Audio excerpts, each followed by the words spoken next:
on the previous episode of the Prime Life Project with John Petrelli. His tooth goes flying. His head cracks open. He's laying on the pavement. There's that saying that hurt people hurt people. I never had anybody that I felt comfortable enough with, or I didn't feel comfortable enough with myself to ever talk to somebody and tell them that. Like I said, the second half of your story, mate, is like I said, it's bizarre because that in and of itself, what we've just done for however long we're going is insane. I want people to actually be surprised in the second half of how you managed to turn your life around. So I don't think I'll actually give too much away because your transition is insane. This time on the podcast.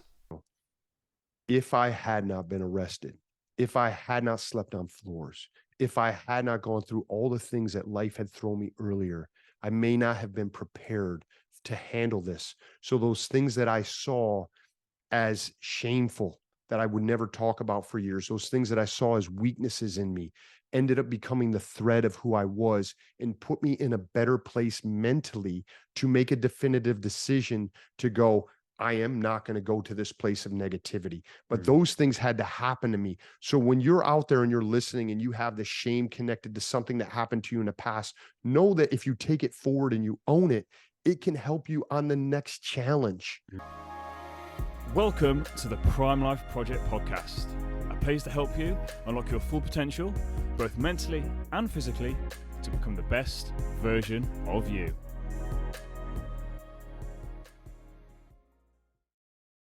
Welcome back to an episode of the Prime Life Project podcast. I'm your host, Daniel James, and today I have part 2 of a returning guests episode.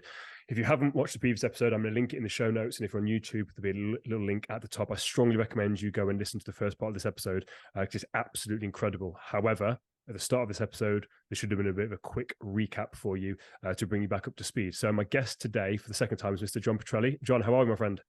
I'm doing really well, brother. How about yourself? Really, really well, thank you. Like I said, just loved the first part of this this journey of yours. And as I said, preparing for this, I went back and listened to the first episode. And then in that, it kind of hinted where we were going at today. And I'd forgot half of the stuff. I was just excited to talk to you. I was thinking, oh, mate, we've got a lot to talk about. So just a quick refresher for the audience that haven't watched the previous episode is we kind of picked up where growing up, struggling with the anger issues, really good martial artists, nearly got sent to jail for roundhouse kicking someone. It kind of all came to a head, hit rock bottom, where you got into a massive fight. Someone looked in the eyes and said, I'm going to shoot you dead. Now, where we're picking this up is you basically jumped on a plane and you moved into California. So can we just pick up from there? Like what kind of headspace were you in when you'd kind of got on that flight, flying over to California? Did you know anyone in California? Like, what was the reason why you were moving there? Great. So yes, I had a dear friend of mine who had moved to California. And by the way, thank you for taking the time and recapping that. It is amazing. And I really, once again, thank you for the platform that you give to us to provide a story that maybe people can relate to and go, hey, I'm in a dark time right now and other people have been there and I can work my way through this, because all these things that we're going to talk about today, I hope to leave some clues for people that they can follow the path to their own, use their pain to be their story to help other people, right? And we can keep this momentum going, brother. And saying that, the reason I say that is because I didn't have many options at that point in my life. I was 20 years old, going on 21, and I made a desperate phone call to a friend of mine that lived in California, and I had a couple $100 to my name. And I said, listen, I'm going to end up dead or I'm going to end up in jail, and I need another option. Can you help me? I want to move to California. And he said to me, I don't have any room for you to stay, but if you can sleep on my floor, then you can come. And so I packed my bags in a single suitcase. It was a duffel bag, and I had a couple $100. And just to recap, my parents took me to the airport, and that was the time when there was no TSA, so they didn't exist, and they could walk me to the gate. And my parents walked me to the gate, not fully understanding, or never I divulged to them that I had a threat against my life and I had very few options, and I felt like a caged animal. And my mom and my dad took me to the airport, walked me to the gate. And that was the first time in my life that my father embraced me, called me son, and said, I love you. And for me, it like cracked my interior, it cracked my soul, it cracked my heart. Just to know that, number one, he felt that, right? And that he actually was able to verbalize that, because so much of our conversation had been in conflict. So much of our conversation had to deal with my dad's PTSD and not being able to communicate and having that military rough exterior.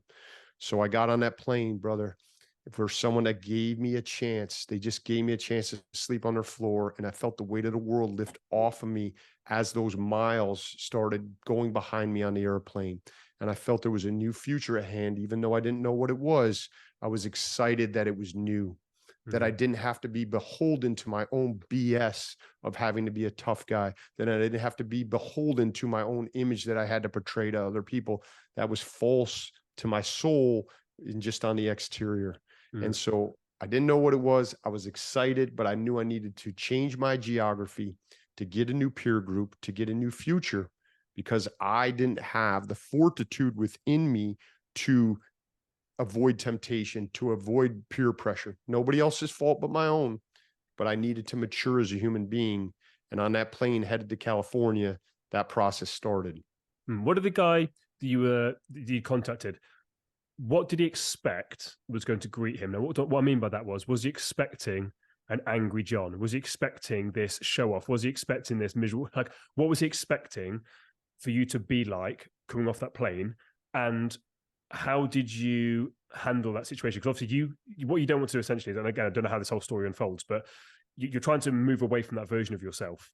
Yet, loads of people in their lives, they're trying to step away from that version of themselves. And what then happens is you're trying to create a new version. But if someone expects you to be that old version of you, it's very then hard to then still walk that path of the new version. So did your friend expect you to show up as a certain way? Did he know anything about this kind of version of you? Like, how did that whole thing unfold, if that makes sense? That's a great question. And I'm going to have a conversation. My friend's name's Daryl, and ask him that. Now, I can only go upon what I believe he expected. So I don't have his answer to that. And he lived with his uncle. He was playing football in Southern California for a Division III school, and his uncle let him stay with him. So literally, James Treen, his uncle, I owe a debt to. He's passed away and he had his own struggles, and we'll get into that. But he opened up his heart, he opened up his house and gave me an opportunity. And he was known for offering other people from his local neighborhood to come and start a new life. I wasn't the first person to come out there. And he had his challenges. None of us are perfect, but man, he was a saint, and I am in debt to him forever because of that. So I don't know what my friend expected, but I know he knows who I was. He lived one street away from me growing up, and he's a crafty individual. You know, he grew up with a single parent household. His mom raised him and his grandparents raised him, and he had to get by in different ways. And so I know he was streetwise. He knew what was going on with me, but he never verbalized any expectations. He never verbalized anything but, my friend, I'm going to give you an opportunity and I'm going to help you. So as I look back at this as an adult 30 years later, man, I'm so grateful because he just said, man, this is going to be what you make out of it. I'm going to help you as much as I can. I'm going to help you as a friend. I'm going to help you as a brother. And we hit the ground rolling. We hit the ground rolling. I got a job when I got there with his uncle working landscaping. I was digging ditches and doing whatever I had to do to put a few dollars in my pocket, and very grateful for it. And I graduated from that pretty quickly, and I started going door to door wearing, his last name was Treen and the name of his company was Treenscape. I had a polo and I was pitching sod with grass and pools and everything else. I had no idea, but man, it really helped me get on my feet. And I ate cans of tuna for a long time and maybe some ramen noodle, but I was happy to do it. I was happy for the opportunity. Was he, sorry, I forgot your friend's uncle's name, Derek's uncle's name. So what was his name? Daryl. So was Daryl kind of like mentoring you at this point then? So you're there doing this landscaping, and obviously you said that you took a lot of people in, gave him a second chance. Was he almost like mentoring you? Was he giving you advice, or was he literally just giving you space to just be you? No, he was giving me advice. Daryl was my friend, and his uncle was Jimmy Treen. Jimmy was going through AA. Jimmy had a substance issue. He was fighting his own demons, and through AA, he learned a lot of processes, and he was definitely helping me. I called him Uncle Jimmy, even though he wasn't my uncle, because he was acting in that capacity, and he was so giving and caring. And more than telling me anything, Daniel, I watched what he did and I saw what he did. We had people living in the house with me. One guy was arrested for manslaughter and spent 10 years in jail and came out. And Jimmy gave him a new start by sleeping on our couch. And he also had a crystal meth problem where that guy's had rotted teeth. And Jimmy paid for his teeth to get fixed out of his own pocket because he knew that a potential employer would see that and not want to have him as the face of his business. So I watched him do these things from his heart, and it started permeating who I was more than anything that he told me. And he told me plenty, but I'm like, look at this guy. He's got his own struggles, but he still has enough time to help other people. He still has enough minute to listen, and he was very caring. And he started bringing me back. Like, he would go to church and he's like, hey, you want to go to church with me? My church may not be for some people at that point. It wasn't necessarily for me, but the things that they started talking about in church and doing started really piercing this hard shell that I had. And it wasn't instantaneous, but it was a process. And I look back and I'm so grateful for all those things that I saw him do. Right. I was going to say from the first part of your story, one of the biggest things that we covered was that you were very selfish and self-absorbed. That was one of the biggest takeovers that then you kind of hammering home at that point. And again, you owned full responsibility for it. So I imagine for someone that's in that kind of headspace to see somebody be so selfless and literally like you're seeing and knowing that he's got his own struggles, yet here he is being so selfless, the exact opposite of what you were. I imagine that must have really taken you by surprise and almost given you a lot to think about, whether you were aware of it or not, like the conflict of, wow, was that a hard thing for you to see at that point? Meaning like how you had been versus how this guy, does that make sense? Yes, my reflection of who I had been was hard for me to see. And I started having the realization more and more of what that really was. But seeing him do those things really shined a light on that. And I wanted to pay him back. I wanted to be his best employee. And I ended up being that. Like, I wanted to sell landscaping for this guy. I had no, and so I wore his shirt with pride. I was representing him because I knew who he was as a person. Now, someone on the outside might look at that and go, that's an individual that had a drinking problem. That's an individual that had a drug problem, and just label them as that. But we're so much more than a temporary label in that moment in our life. And he was trying to transcend that and do good things. And he affected me as I sit here with you. And I know of dozens of individuals that he affected positively while still working on himself, while still healing himself. Right. I think there's a beautiful thing of it. And again, his story, your story, my story, and again, countless other people's, is that you look back at your life and there's things that maybe you're ashamed of. There's things that still to this day, when you look back and reflect, it bothers you. Like, I literally just recorded in between our episodes, I've recorded my story. So it's 2 hours of basically Katie, my girlfriend, interviewing me. And it's not comfortable when you go back and realize the kind of person you were. But something I said in that, which I think kind of summarizes this, is that I can't change the past, but all I can do is, from the moment I made the decision to change and own what I'd been, judge me from what I then do from that point onwards and the good that I'm trying to put out there. So for that gentleman there, what you're doing right now, like all he's doing was putting good out there. Then what did that do? That then gave you the second chance. Now what are you doing? Putting good out there. And it kind of like, it's that butterfly effect of just give somebody the opportunity without judging them and let their actions speak louder than their words. Because a lot of people talk a good game and say they're going to change, but actually just look at their actions that they're actually taking and doing that. And that guy clearly sort of encompassed that. I'm very, very curious. Obviously, you mentioned his actions had a big impact on you. Is there one or two things that he said to you that really kind of just clicked for you? Is there anything that you can think of that, like, lessons almost? I know for sure. I had certain points of view on things, whether it was politics, even though it was on a very superficial level or whatever it may be. And he told me, just keep an open mind to hearing other points of view and being able to have a discussion. Because look, even at 50 years old, I hope to have another 50 years, whatever my time is, it is, and I want to make the maximum of it. But if we're so set in stone that we can't hear another point of view, he taught me compassion. He helped teach me compassion of listening to what other people have to say and helping craft maybe a new narrative for me, or maybe strengthen the narrative I already have, whatever it is. But I have to have open ears. And so we used to have talks, and it was difficult for me to understand his plight at one point. Like, man, why would you drink again? Or why would you take drugs again? You know what it has done to you. And he had his own narrative and his own process he had to go through. And it helped me to look at me and go, well, geez, why would I want to get in a fight again? Why do I want to start trouble again? It's the same thing. It's a parallel, different vices, right? And so I started going, where am I getting off to tell him to not crack a bottle of vodka again, right? I know how bad it is for him and that it sends him in a downward spiral. But how about me making proper choices? How about me starting or saying something that I should have to start an argument, to start a confrontation, or to not let something go over my head and just let it go because somebody said something? So yeah, there were things, and the main thing was have an open mind and listen to other people's point of views and give them opportunity to speak and be open to learning something new. I love that.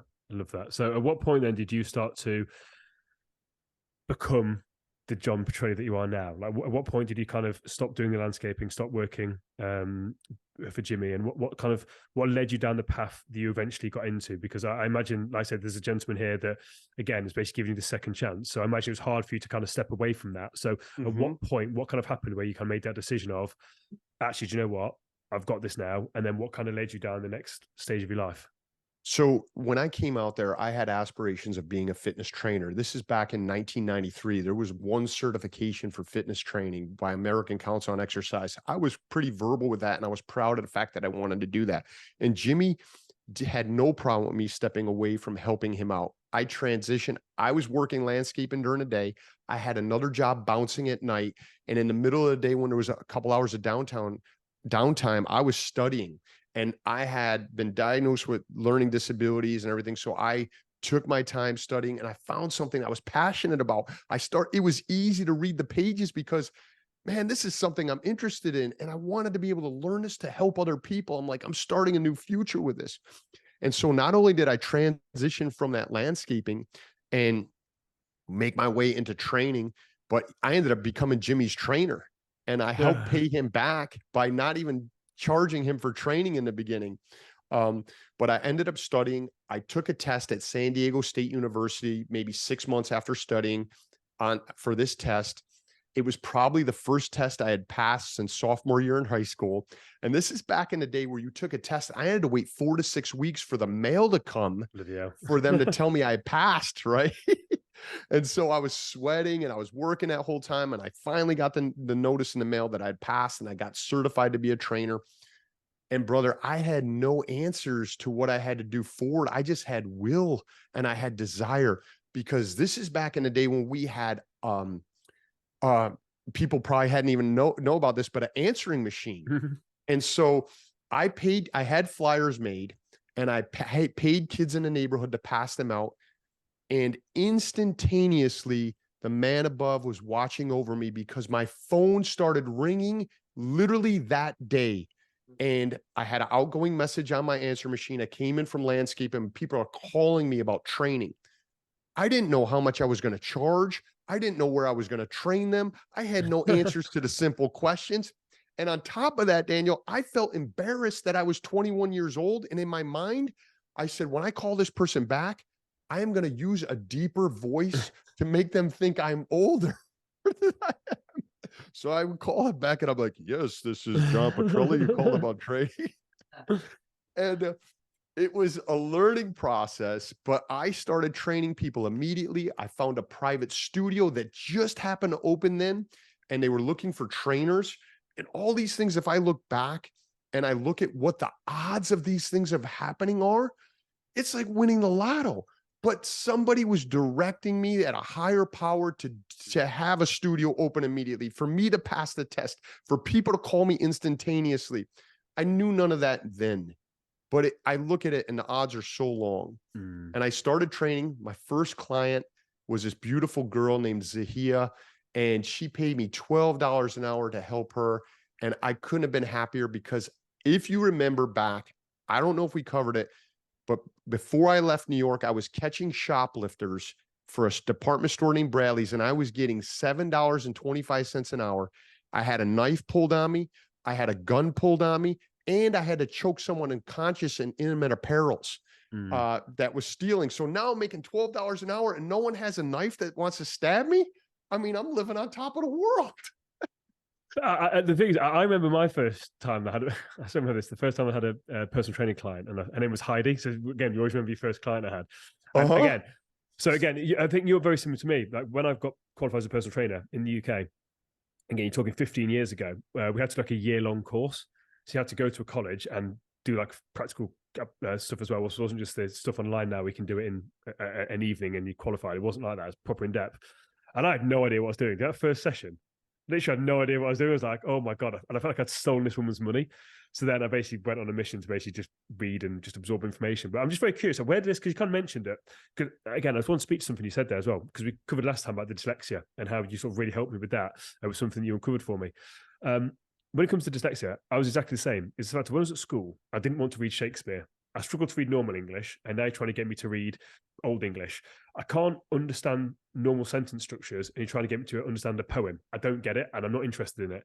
But as soon as I found something I was interested in, I loved it, and I wanted to read. So you're saying that was the same thing with you, actually. Once you found something you wanted to read, bam, there's your attention, there's your focus, and you loved it. But you kind of mentioned also there as well that you wanted to pass it so much, you were so determined because you wanted to help other people.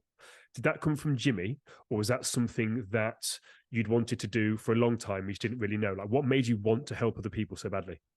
Great question, Daniel. So, man, before I even get into that, I hated Shakespeare too. I remember being in college. I'm like, who talks like this? I can't even it's exactly it. And it was horrible. And I got the spark for wanting to help other people when I got arrested. And I knew that I had to do something else, even though I didn't know what it was at that point. And that was a spark. And when I saw Jimmy helping other people, it turned into a fire, right? It turned into a fire. And when I got on the plane, that spark had already gotten to a better place where I was like, I want to be in something that people are happy to see me, and I'm happy to see them. I thought about maybe going into law enforcement. When I was catching shoplifters, I saw and talked to some of the police officers that would pick up the people that I apprehended for shoplifting. And so much of their day was dealing with maybe not the greatest parts of society and having stress. And I said, I want to do something where people are happy. And even though it may be tough, it may be challenging, I may be able to add just a little bit to help them through that and help navigate them to where they want to go. And so it really did turn into a fire when I saw Jimmy doing that. And then to be able to reciprocate, and he asked me really out of the goodness of his heart, he goes, can I be one of your first clients? And to help him and to see his progress, man, my life was now changing at a much faster pace. I was seeing it before my eyes. And I really went in with the intentions, honestly, that I was going to help people. But what I found is as I became less selfish, as I put myself on the other side of the table, and these people invited me into the intimate part of their life, their body, their mind, all these things, they were changing my body, my soul, as much, if not more, than I was changing theirs. They trusted me. Why do you think that changed you so much? Like, what do you think the catalyst for that was? Like, what? Because I understand it, again, unless you've really actually worked with someone like that. So I understand that. But for people here that have never personal trained, either had a personal trainer or been a personal trainer, can you try and explain why you think that was? Yeah, I know for me why it was. Whether you're a doctor, you're a nurse, you're a fireman, when you put yourself on the other side of the table and your focus is to helping people, that comes back to you tenfold. The gratitude I get from them, the appreciation, the man, the self-respect I start having for myself, how I start viewing myself in a different light, to lay my head down at the pillow at the end of the day and go, man, I really felt like I made, even if it's a small difference, I made a difference in someone else's life, made a difference in my life. I understand how a nurse can go into the hospital and see all these people in disarray and work her or his butt off for 12 hours and come home and go, you know, that was super tough. That was beyond what many people may deal with in a year. I deal with in a day, but I have such satisfaction from just easing someone else's pain or helping them. And that's what it was for me. That's what really started changing me. And I started meeting a new peer group. I started meeting people that were successful in all different areas of their life and needed help on this one area of their life. to make that wheel, put that spoke on that wheel to make the wheel turn. So maybe they were tremendous in finances, or they were tremendous in starting a business, or they had other aspects of their life and they needed this fitness component, maybe for health, maybe they had diabetes, whatever. And I could be that little bit of a spoke on this wheel that got that car going. And then they saw something in me, and they saw my that I was genuine in helping them. Yes, I got paid, but the money was a byproduct of helping them. It was simply that. And they wanted to help me in other parts of my life. They're like, can we have you over for dinner? Can we, I'd love for you to meet my family. I'd love for you to meet someone else that's a friend of mine that also may need a trainer. And now you start getting into a different peer group. And I started learning from all different parts of lives that I was never exposed to. I never met people that were hedge fund managers or ran, 10 businesses. And now I'm sitting and I get to talk with them, and they get to talk with me while I'm helping them, and they're departing all this knowledge upon me. And it was just like the perfect training grounds for me to go from being an adolescent boy in a man's body to becoming a man in a man's body. And there was a pivotal point.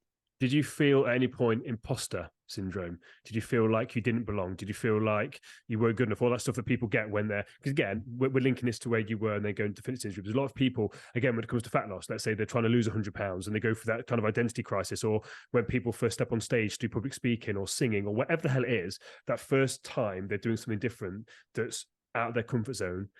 Did you feel that imposter syndrome? If so, like, how did you kind of work through that? You bet your ass I did. Yes, you better believe I did. I remember thinking about it, and I remember literally sweating on the way to my first client, like sweating. And I just had to give it over. And the more, I know this may sound redundant, but the more I just really focused on them and not me, and realized that they were meeting someone new. Yeah. They were nervous. And I can sense that about them. And it put me at ease, because my job then was no longer to put myself at ease. It was to help them feel comfortable. And in that essence of it, I became more at ease. Yeah. So for sure. And as I just got repetitions on the mat, as I just got, time of just training people, I felt more comfortable. And as I saw results come with them, results were coming with me, I gained more confidence. I think it feels natural to feel nervous about that, maybe feel like an imposter. And in fact, if we don't feel a little bit nervous in something, we're probably not challenging ourselves enough. Mm-hmm. Yeah, I agree. We got to feel that, right? That was butterflies, and we can redefine it as excitement. But if we're not feeling that, you're probably not stretching enough. And so people were kind with me. They understood I was starting out. I was kind with them. We were patient with each other. But man, I got to tell you, I do really feel I've been blessed in so many ways. Within a couple months, I had so much business that I went from one client to working 40 hours a week and seeing 8 to 10 people a day, because word of mouth just started happening. And I always, since day one, just inertly, no one really told me this, but I just was focused on what was in front of me and taking care of what was in front of me. And that therefore then multiplied. It was a force multiplier, and it started just bringing me more business, more clients. And I just took care of whatever was in front of me. That's such a, again, I was glad you picked on that, because I was going to say something earlier on. You kind of linked it back to me. Everyone listening to this as a businessman, entrepreneur, self-employed, everyone focuses on making money, but the best thing to do is just focus on that one client that's in front of you. Treat them like they're the only client you've got. Treat them like they're the most important person on the planet, because they are. And then it's word of mouth. If you do a good job with that one person, word of mouth spreads, and people don't understand the power of that. Yes, you talk about social media and all that sort of stuff. Yeah, great, paid advertisement, but nothing is more powerful than word of mouth recommendations on anything. Like, just think about people listening to this. Think about when you go to a restaurant. So you can see a paid advert on Instagram or something like that, versus your friend telling you, I've just gone to the best restaurant of my life. Which one's more powerful? Word of mouth every single time. And you do that by doing a great job with the person in front of you. So I'm really glad you sort of said that. I just kind of want to link that into any entrepreneur, business people that listen to this just starting out, because that's real powerful what you said. Now, how did you then transition from working with sort of Gen Pop people into training some superstars? I don't know if I can name drop on this, but Ziggy Marley, name one of the people that's on your social media. Again, massive name, like Bob Marley's son, like huge guy. Like, how did you go from that's a massive jump. And like, how did you pick up that kind of clients? Was it through word of mouth? Like, what kind of happened there? Yeah, absolutely. So I'm gonna piggyback on something you said, and I learned this later in life and didn't understand it. And I know you know this, and a lot of people know this, but word of mouth is tremendous. But also, what created that person to give word of mouth and to give the confidence of, hey, you should try this, whether it's someone doing a driveway or roofing or training, is how you made them feel. Yeah, How did you make them 100%. feel? Did you make them feel that you are a genuine person? Did you make them feel confident? How did you make them feel? And now they have the confidence to go, Mm-hmm. you got to talk to Daniel James. You have to have him come and talk. Daniel, come and talk to this group of students, because man, he sparked something inside of me. So when you're genuine, when you're focused on people, you're going to make them feel a certain way. And we're humans. We know this, right? We can sense it, and it's going to just snowball for you. So I was going to quickly touch on that as well. So I had a kid, I spoke in his school 2 years ago, and he messaged me on Instagram 2 weeks ago. And he basically turned around and said, I don't know if you remember me, you probably won't, but basically you came to my school 2 years ago. I'm now at college.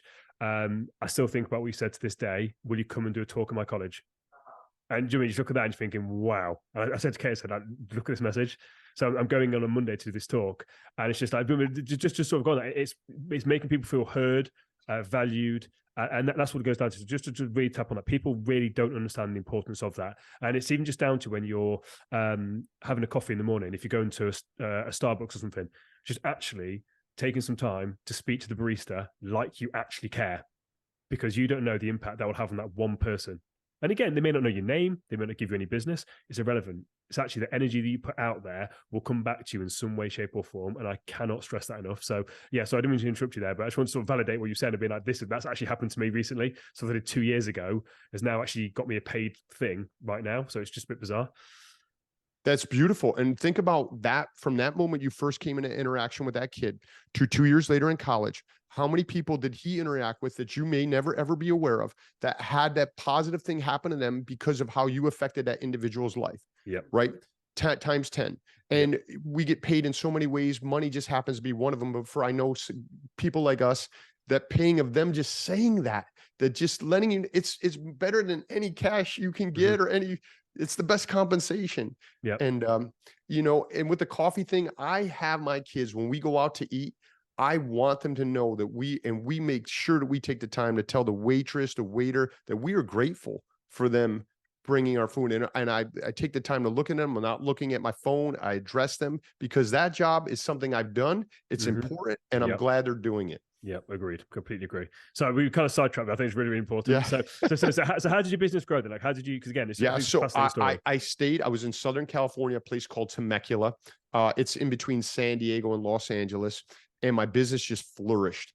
And I had aspirations of, number one, Arnold was a big inspiration for me, and looking at that, of getting into bodybuilding. I did compete in bodybuilding, of getting into maybe the entertainment industry, but I never verbalized that, because I thought other people would view me, especially when I was in New York, as like, what are you talking about? They probably wouldn't have, but it was my self-consciousness to go, I didn't have the confidence in myself to even go, hey, I'd like to do that one day. Right. So I kept it all inside. So my business is super successful. And then I, at one point, wanted to get into like men's fitness. I don't even know if it's around anymore. Muscle and Fitness, Flex magazine. Yep. So I make a huge, bold move. I leave a thriving business after about 4 or 5 years. I move from the area of Temecula and San Diego to Los Angeles to give it a shot. And also a little bit, if you read my book, you'll see this. I had aspirations of possibly getting in the entertainment industry. So in addition to training people, I started taking acting classes and learning how to talk and everything, and reading. And I would drive to San Diego and do that at night and study and then do my training. So I geographically moved to Los Angeles, and I give it a go with training again, starting all over. And I give it a go at acting and all these things that maybe you didn't even know about. And now for the training side, how I got into all the celebrity clients is I just now was geographically in their area. I had 0 clients. I got 1 client from word of mouth. And once again, I started all over. I focused on that person. And within 3 months again, I am booked solid in training people. So if you're in an area that happens to have a neighborhood that does construction person is eventually going to call you and go, hey, I'm looking for a trainer. If you're in the entertainment industry and you're around that area, eventually someone's going to hear and they go, we hear you do a great job. You work with so-and-so. Can you see my client? Now, their client may happen to be Ziggy. It may be Shakira. It could be all these other people I got to work with. And so I started working. My phone started ringing and agents started calling me and go, I have someone, a guy I worked with that you may not know by name, but he's a great actor. He's been in all the Marvel movies and Ben Foster. His agents called me and said he needs to gain 15 pounds. He's going from a child actor to his first leading role with Bruce Willis. And so they called me. And the next thing you know, he's working with me and I'm going to the set with him and training him and seeing what he has to do. And he's got to learn how to box and all these things. So I just really think, once again, it's the same story in a different area. Okay. Now I'm in Hollywood and now I'm training and I'm taking care of people. And the people that happen to be in the area are a lot of actors, models, all this stuff. And so I'm starting to get the call. And I, once again, just took care of that human being. And that human being can be a housewife. It can be a father. It can be an accountant. It can be an actor. We all have basic needs. And it doesn't matter what your profession is. In the essence, we boil down to this human element. And I found that if I just take care of the human element, if I listen to people and I try to solve their issues, I learned that if you want to be valued, be valuable to people. Give value to their life. Give value to what they're asking for, and you'll never be out of work. You'll always be in demand and you'll be valued. And so that's how that happened. I really like I said that again, especially when it comes to celebrities, because again, going back to what we said earlier on about what do people need? They want to be seen and heard. And as a celebrity, they get seen and heard, but not for who they are. It's the role that they play. It's the celebrity status, where actually, if you're then working with them, again, on that personal level, you are seeing them for them and you are valuing them as a human being rather than them, the actor or actress, whatever it is, or the musician. I think that's a really important thing as well, where you can get a bit starstruck. At the end of the day, they're just human beings. As I said, we've all got the same human basic needs, and we want to be seen, valued, and heard for us, not whatever we're portraying to be, if that makes sense. I think it's a real powerful thing. So where did your life then take a turn? Because obviously, again, it's just another twist in the tale. Like, it's not all fairy tales from now on. Like, you're there training these celebrities, like, life's amazing. Like, what then kind of happened from there? Because again, there's a turbulent part of this. So can you sort of talk about kind of how that transitioned as well? Sure. So,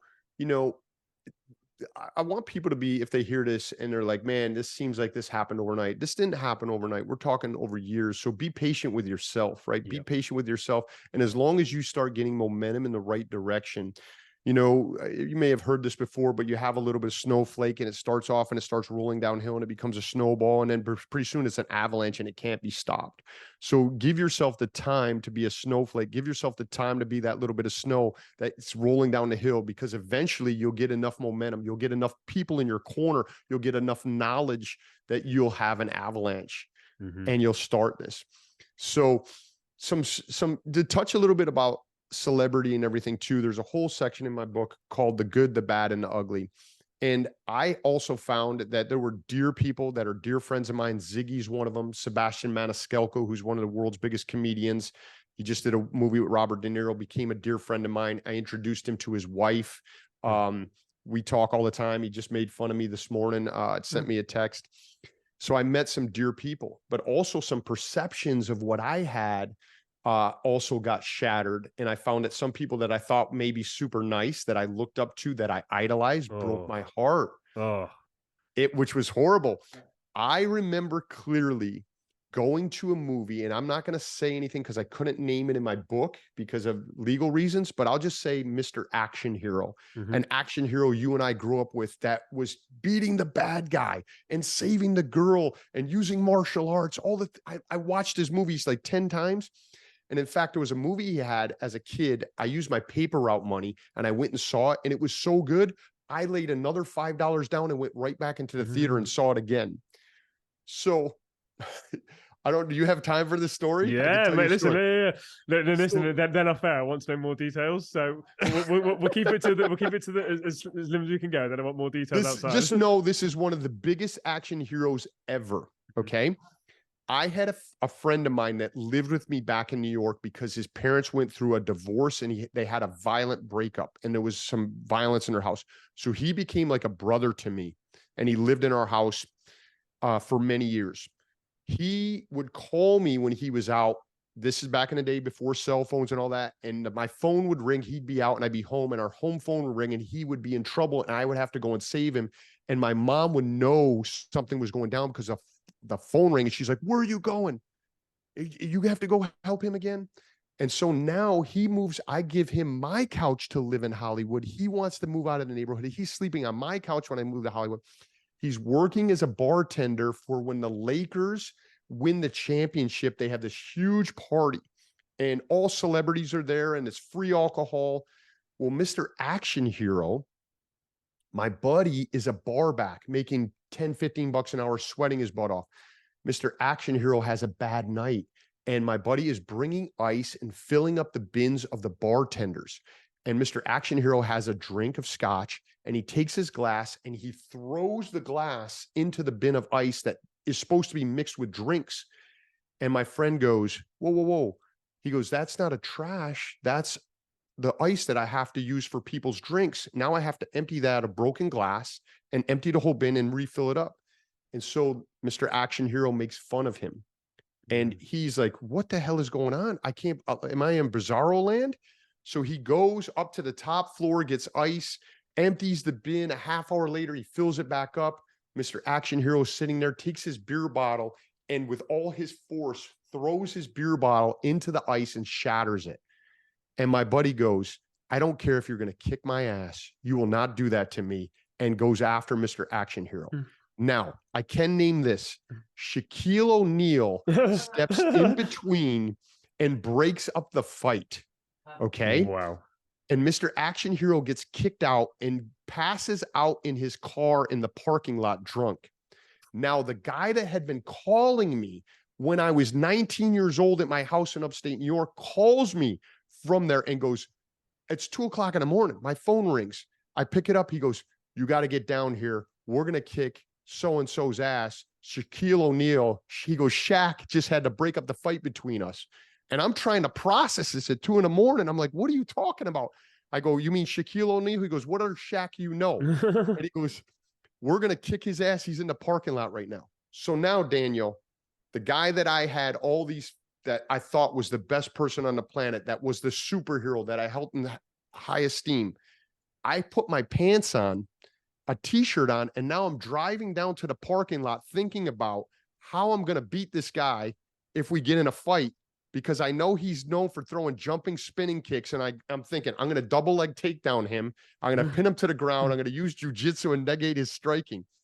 So we may put these people in high esteem, but understand that just because your title is whatever, just because you may see them on the screen, people have their own demons and may not be exactly who they are portrayed to be on screen.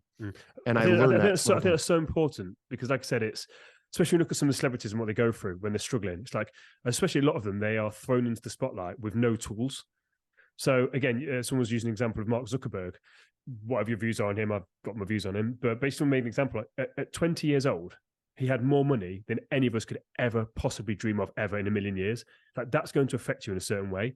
Again, look at Michael Jackson, whatever people's views were on him. Like the stuff that was thrown on him at such a young age, you can't comprehend it. I'm not sure, again, how much you've seen this, but UK listeners, the David Beckham documentary.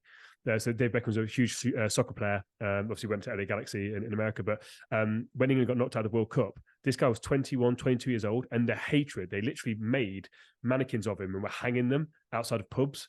Like, and again, he's just a young boy. And he basically made a mistake. We got knocked out of the World Cup, and basically the manager kind of threw him under the bus. And you're thinking, these are just normal people. They've got their own vices, got their own issues, got their own problems. And again, I think you could completely right there. So again, thanks for sharing that story. Like I said, not about the Shaquille O'Neal thing. That's absolutely bizarre. It's absolutely insane. So anyway, back to you and your story. So then what's kind of happened then, like, with you personally? Like what was this next sort of turn and twist in this tale for you?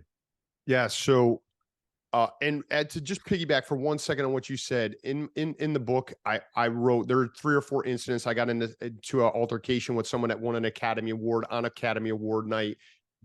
Right after they got their Academy Award, talk show host. There was some bad things, but I've learned to give people latitude When I wrote my book, I first had a perception on it when I started writing it. And then I go, we all need some latitude. And there is never been a point in time in history, in my view, where we are held to such a high standard that everything is videotaped and everything lives on forever. So what celebrities had to deal with for many years of being in the spotlight, now an individual says a wrong word or a wrong phrase or does something stupid when they're 14, can be held accountable when they're 30.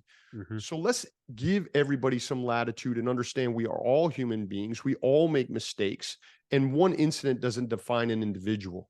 Amen. And I think that's a huge point. Yeah. So I made a turn in my life through training people and everything. And then, just working for 30 years of helping people and learning about myself in the process and learning what, resonates with human beings. And if you want to jump all the way, I can jump to where I got paralyzed if you want. Let's go with that. Yeah. Okay. So I say, my story if you listen to the first episode of how I was arrested, how I had violence, how I was paralyzed by fear. I was paralyzed by anger, which led to violence. I believe I've been paralyzed twice in my life, brother. Once where I was physically paralyzed and I can only move my eyeballs. But the more dramatic one, if I have to compare the two, because I've had them both, is where I was mentally paralyzed. Although my arms could move, although I could throw a punch, although I can run, my mentality was paralyzed in a selfish state about woe is me. It's other people's problems. It's other people are creating this. And I was basically stunted in my growth. And if I have to compare the two, that paralyzation was tougher. Now we'll go to the time where I was paralyzed physically. I moved to Texas. My family moves to Texas. I am teaching jujitsu to kids. My business is once again thriving. I'm working for a company for the first time in my life. I never worked. I always worked for myself. In 6 months, I become #1 in the nation in that company in revenue generated out of 1,000 trainers across the nation of all their clubs.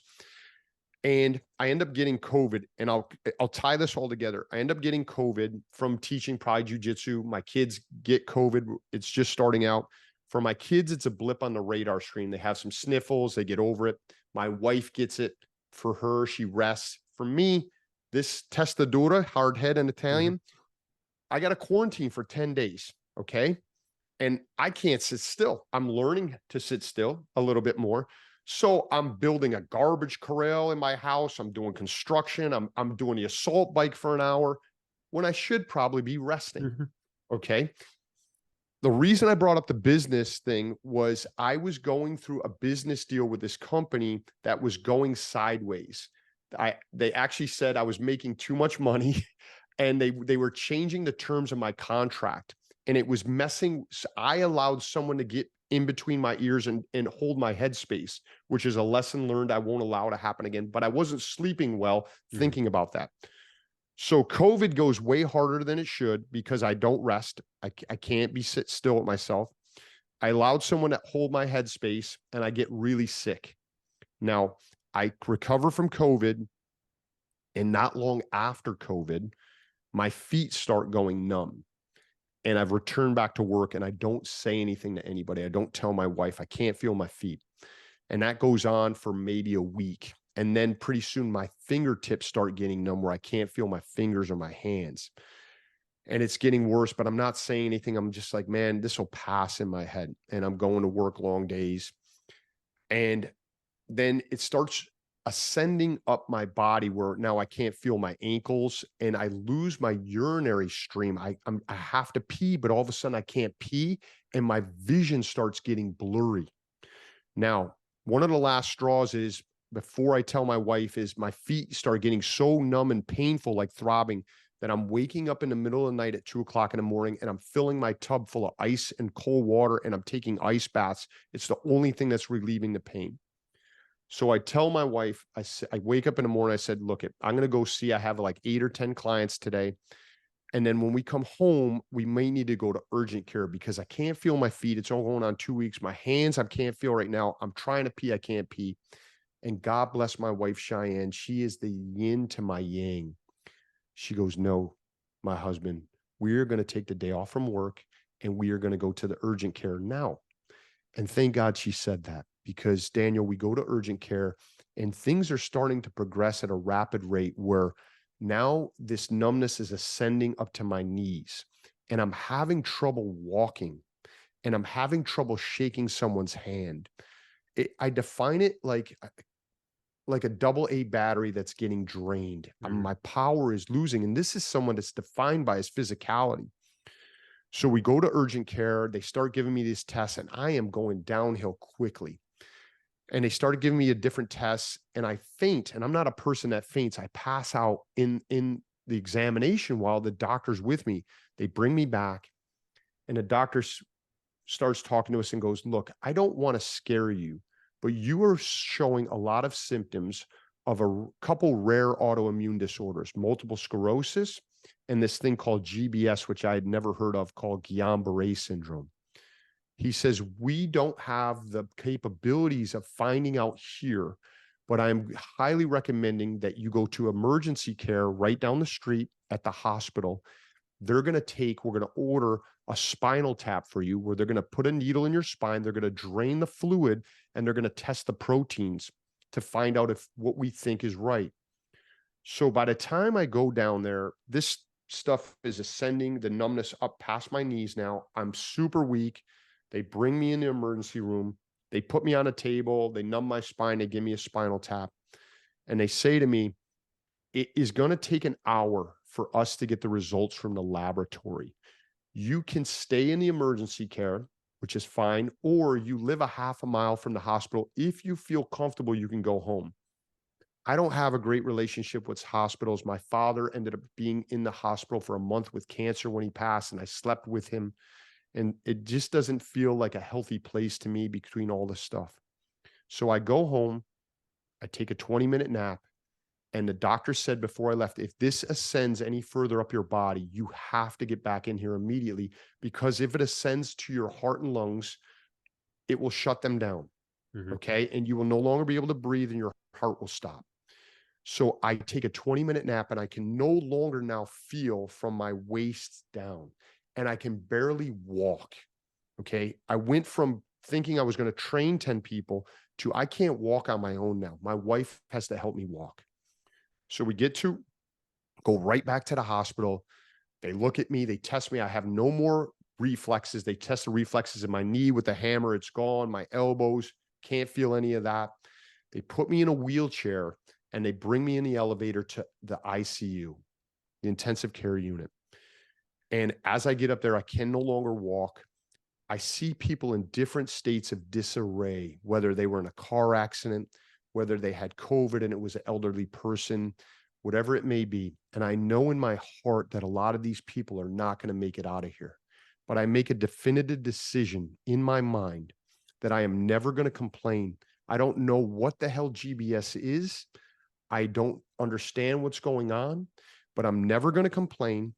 I'm going to find a way out of here, and I'm never going to say, woe is me. So they wheel me to the ICU and they give me my own room.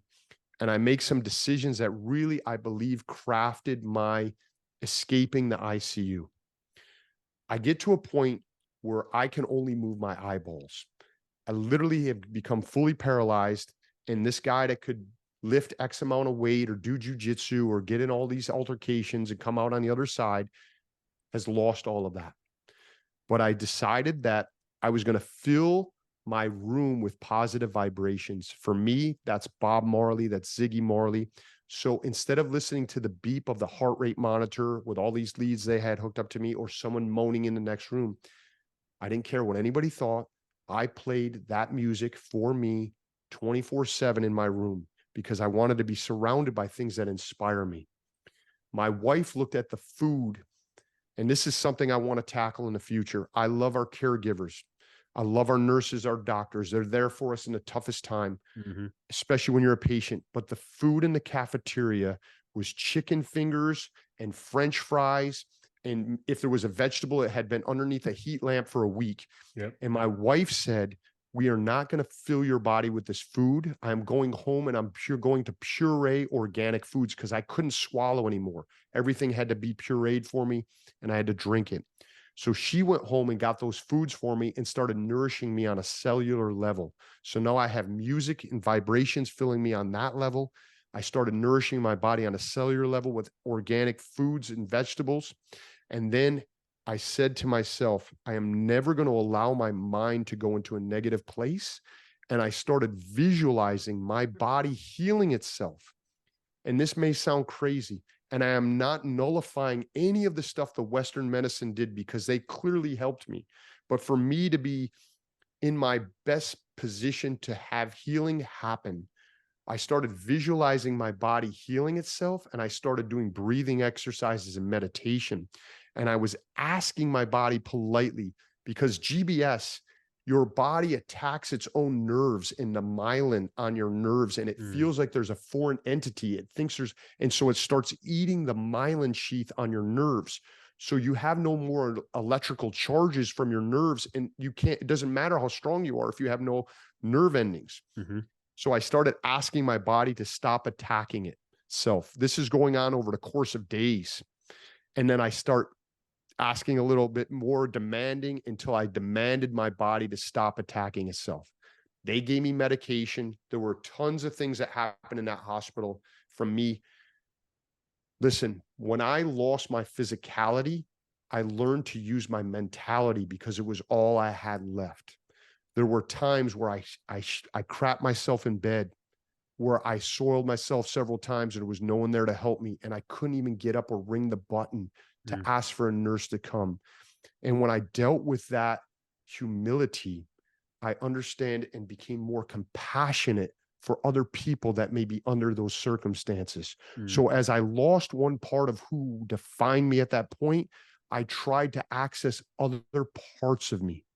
And when I lost all my humanity and I'm sitting there in my own feces in bed and I can only use my eyeballs, and I had that humility, and they had to wheelchair me in the shower and shower me off from my own crap, I became much more spiritual in the sense of I accessed that part of me and was meditating and praying and asking for a higher power to really guide me. How did you get to that state? And my first question is, were you scared, or were you very much calm throughout this whole thing? Because the way you described that, it was almost like you were very just sort of calm. You made the decision, listen, this is how it's going to be, and that's it. Or because people hearing that, they're like, well, I'm not like you, John. I can't do that. Like, you're clearly a different kind of breed to me.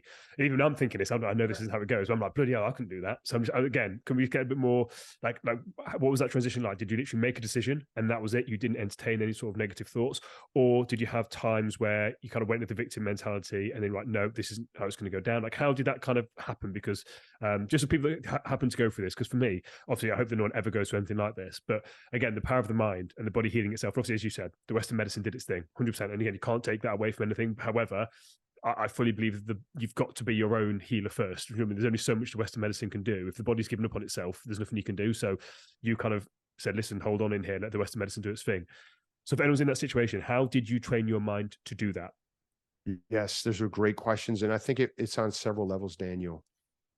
If I had not been arrested, if I had not slept on floors, if I had not gone through all the things that life had thrown me earlier, I may not have been prepared to handle this. So those things that I saw as shameful, that I would never talk about for years, those things that I saw as weaknesses in me, ended up becoming the thread of who I was and put me in a better place mentally to make a definitive decision to go, I am not going to go to this place of negativity. But those things had to happen to me. So when you're out there and you're listening and you have the shame connected to something that happened to you in the past, know that if you take it forward and you own it, it can help you on the next challenge, right? If I hadn't come to terms with those things, it wouldn't have helped me. It would have been another thing that's happening bad to me, as opposed to those things happened to me. And at the time I thought they were bad, but they have prepared me for this moment right now, which is the toughest moment where I am paralyzed and I needed them.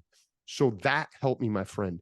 But I made those definitive decisions, and it was not in spite of no fear being there, because there was fear there, but it was in spite of the fear, right? Because I didn't allow things that creep into my mind. I have to say that I stayed as positive as possible. If negative thoughts crept into my mind, I don't remember one right now as I'm sitting and talking to you here. but it doesn't mean you can't have fear and still have a positive mind, right? And I want people to understand this. I train every day, and I hope I never have a situation like this again, or I wish I never had this situation, but I meditate every day. I do that for my mind because I understand mental health is as important as physical health. So I was able to fall back on things that I work on all the time.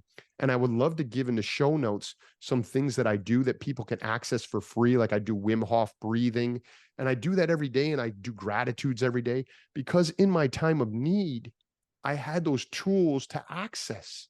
I believe it's why SEALs or military men go through boot camp, because under the time of stress, they can now call upon the tools that they created through challenges, through hardship, through being uncomfortable.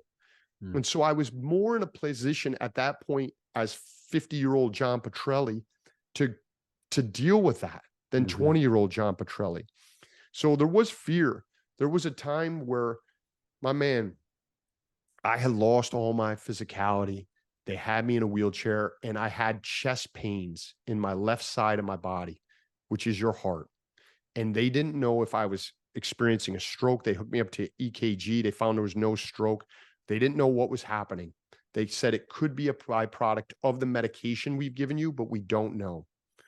And so to be safe, they put me in an hour and 45-minute ultrasound or MRI CT scan. I get wheeled to there. My wife is in my room, and I have to pee so bad. And as a man, I can't even stand up and pee. So the nurse, God bless her, she's probably 110 pounds, beautiful Filipino lady. She does her best to help me. I go to stand to pee, and I go unconscious, and I code out. And the call goes over to loudspeaker for a code. And every doctor on the floor runs to me. And my wife knows that's happening, and it's me, because she knows I just left a room. So she's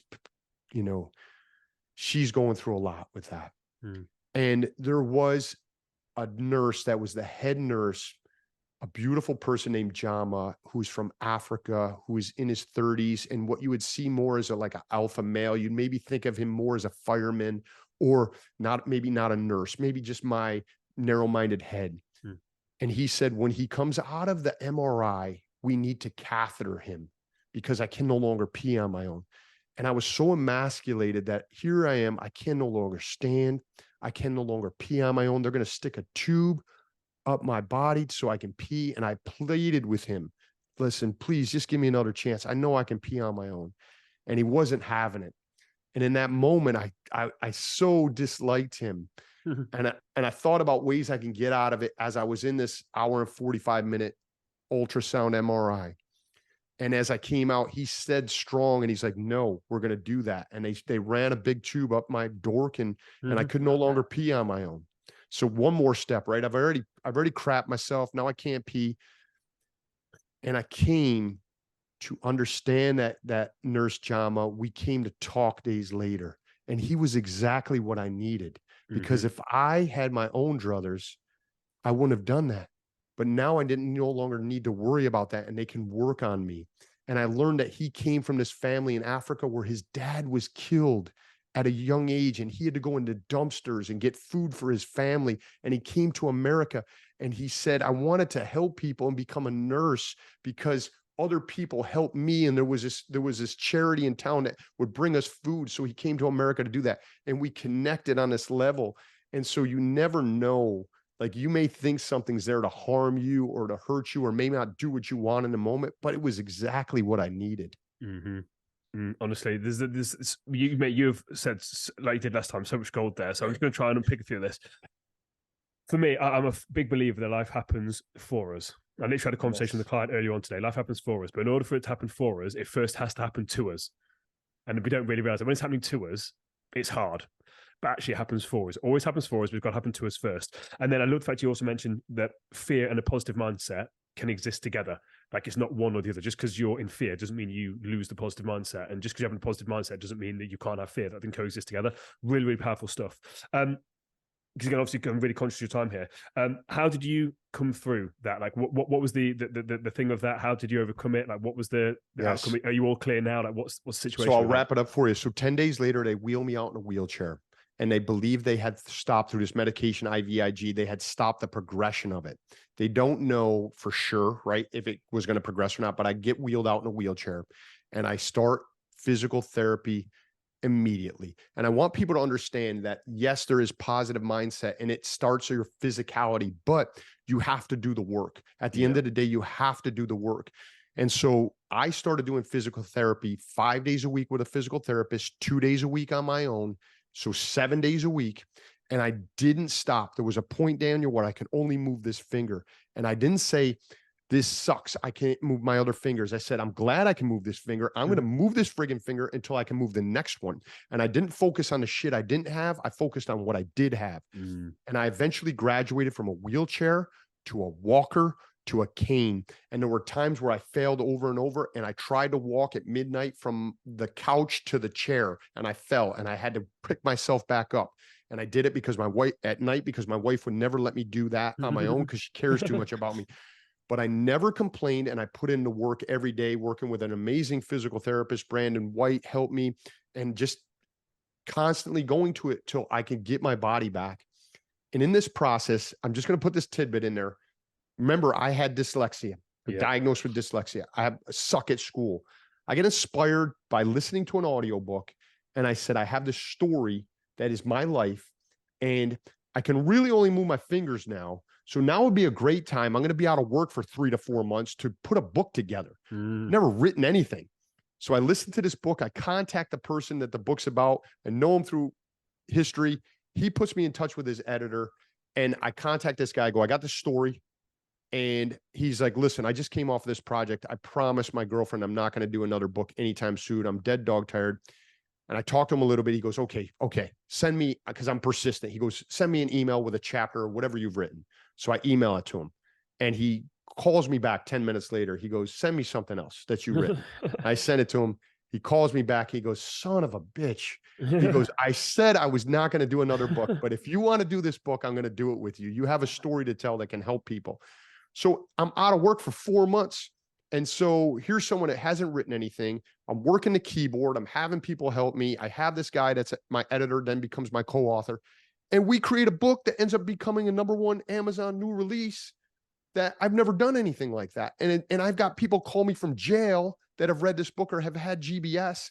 And I say that, Daniel, not because, yay, great, I did that, because I want people to know that if I had all these problems in my life, that I had these challenges, that I got arrested, that I was paralyzed, that I have dyslexia, and I can do that, imagine what you can do. Imagine your possibilities.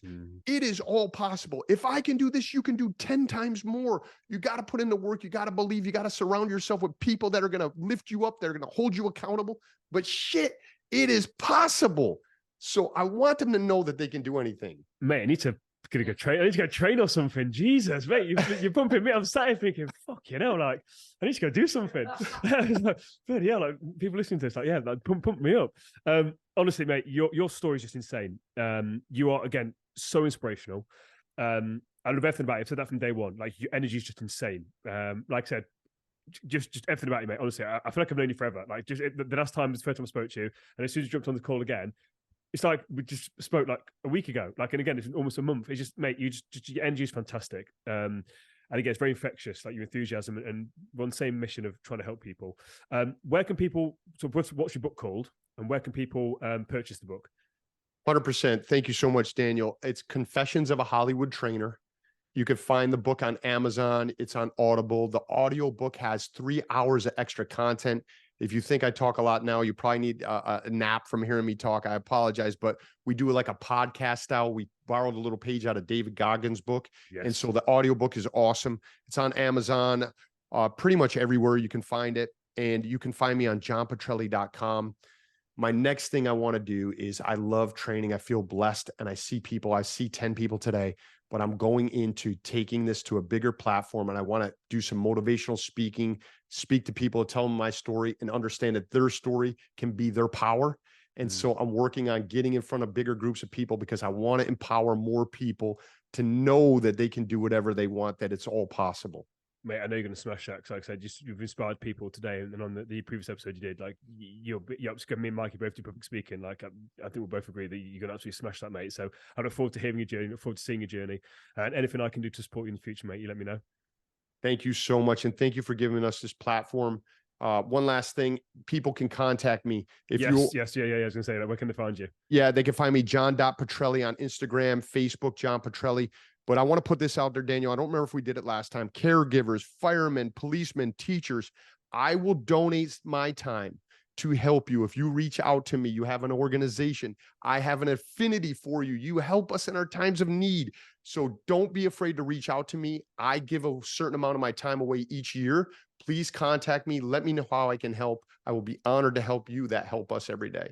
Honestly, mate, this is why you're a legend. Like genuinely, and going all the way back to your friend Derek, and then Jimmy, and the whole full circle of like Jimmy helped you, you helped your mate. It's just, and now you're helping like hundreds of thousands of people. Mate, you're an inspiration. Like I said, I'm proud of you. Hopefully you're proud of you. That's the most important thing, because honestly, mate, you're doing some real incredible stuff. And it's genuinely been a pleasure talking to you. Mate, I think you're incredible. Thank you so much, man. Thank you. Same here.